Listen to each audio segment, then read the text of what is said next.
Selamat datang di channel Kamus Cuan. Terima kasih kepada teman-teman traders yang sudah subscribe ya. Saya tiap hari akan mengupload analisa teknikal saham maupun kripto. Bagi teman-teman traders yang ingin saham dan kriptonya dianalisa, silakan komen di kolom komentar ya teman-teman traders. Di edisi kali ini, saya akan menganalisa saham Bukalapak. Saya mulai dari RTI bisnis ya teman-teman traders. Kita search Bukalapak. Di hari Jumat Bukalapak ditutup naik 1,57% di harga 258. Kita lihat newsnya ya teman-teman traders.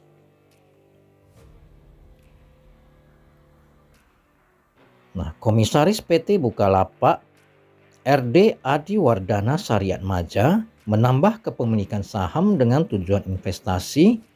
Jumlah saham Adi di Bukalapak bertambah dari sebelumnya 0,7459% menjadi 0,7497%. Nah, umumnya bila ada komisaris ataupun orang dalam menambah porsi sahamnya, itu ada sesuatu yang bagus yang belum terpublish ya. Contohnya seperti saham Unilever. Saya kilas balik ya. Kita coba buka Unilever.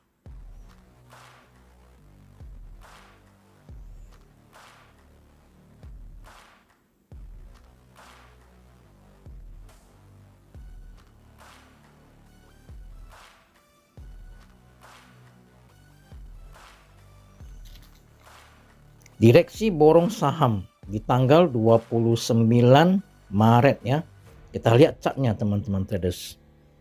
Ini chart Unilever ya. Di 28 Maret direksinya borong saham Unilever, posisinya di sini.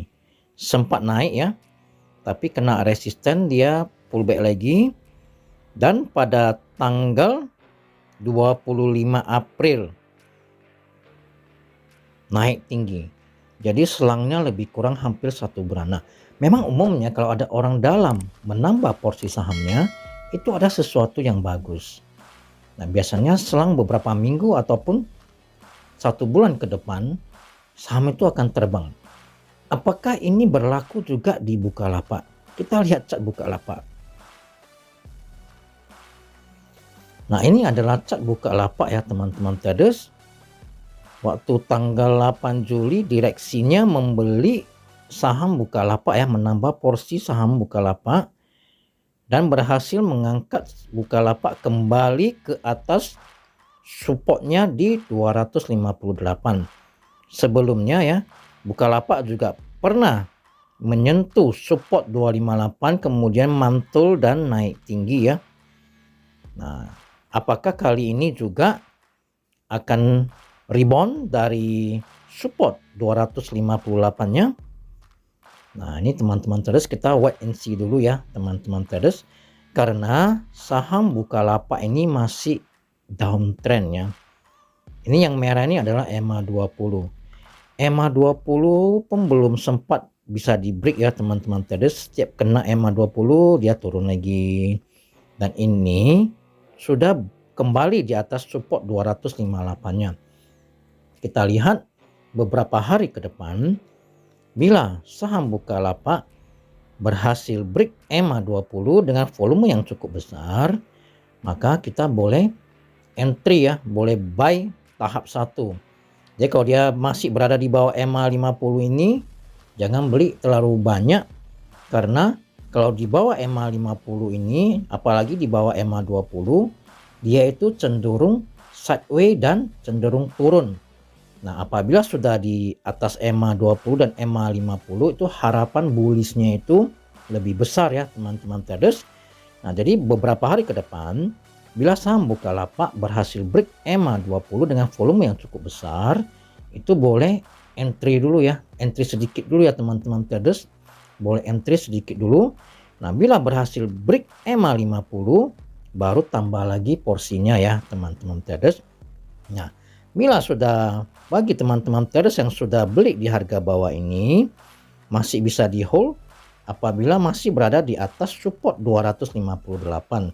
Apabila jebol, ya saya sarankan ya dipertimbangkan untuk di cut loss dulu, karena support di bawahnya ini ya belum ada lagi, karena kan dia saham baru ya. Dia mau turun sampai berapa dalam pun kita belum tahu ya.